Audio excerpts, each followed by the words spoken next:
Hello there. This is an astrological forecast for Gemini for the month of October 2009. And this also applies if you have a Gemini ascendant. So Geminis, boy, you've been putting a lot of responsibility and energy into your home.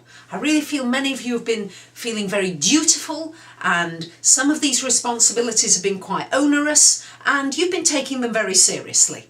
Many of you have had to somehow downsize or rein yourself in financially, and maybe you felt as though some of your pleasures have been thwarted, as though you'd like to have gone out and bought some more nice things and you've had to be a little bit more careful.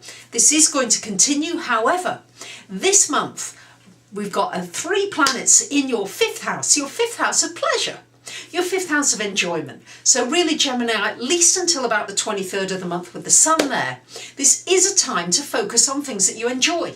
Maybe even starting a new business, being very entrepreneurial, doing something new, something filling a need. Because Gemini, you're such a wonderful communicator. Most of you really love to talk, and this is a great time for getting your message out there. It's also a time to find place in your life for more of the things that you enjoy, and to take a bit more time in savouring those things. You're usually just off onto the next thing, Gemini. Try and savour them, try and enjoy and take your time a little bit more. And especially those of you who are in relationships with fixed signs who like to go a little bit slower, boy, they're going to appreciate that in you. Because of those 3 planets in the fixed 5th house, you may find that it really is time to maybe enlarge on a hobby that you've already got and maybe make it into a business. Really come up with a business idea and really try and follow that through. And if you don't follow it through yourself, then get some help and some encouragement so that you are able to focus and follow through a little bit more than you normally do.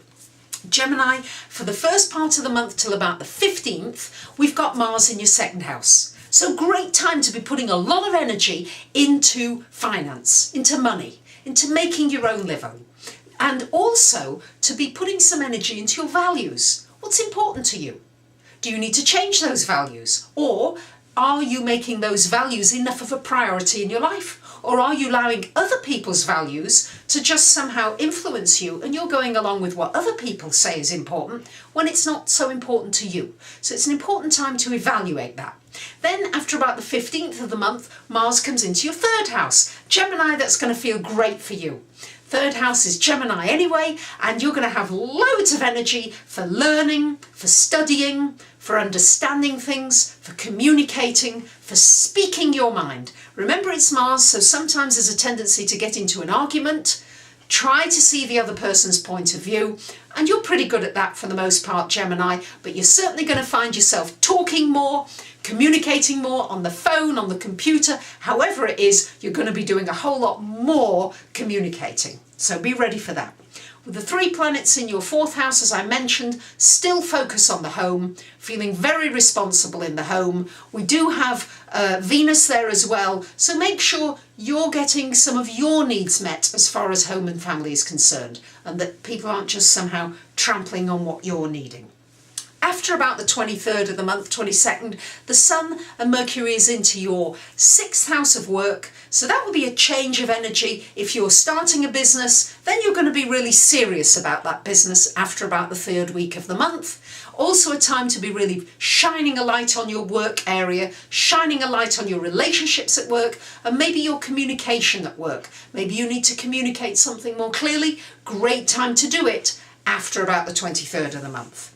Pluto's still in that 8th house. Do take care of any joint finances. With Jupiter in the 9th, many of you may be taking a trip and travelling and doing some kind of spiritual growth through that travelling. And with Uranus in the 10th, yes, of course, I know many of you have had to change career or have had a sudden change, or you're not quite sure what's going on around you, and there are a lot of changes happening around you, and that's why you've had to scurry away and do a lot of things in the home area to make sure you feel as though you've got some security. So there you have it, Gemini. That's your month. focus on enjoying yourself a little more and basking in that enjoyment and taking a little more time over it. Now, many of you do write to me and ask me some more personal questions. And these readings every month, of course, they're generalised. And whilst they do have a certain value, if you need something more personal, then I do have a website. I do offer more personal readings, personal, financial or relationship type readings. Do take a look at my website if you want something more personalised. Thank you for listening, and I wish you a great month. Bye for now.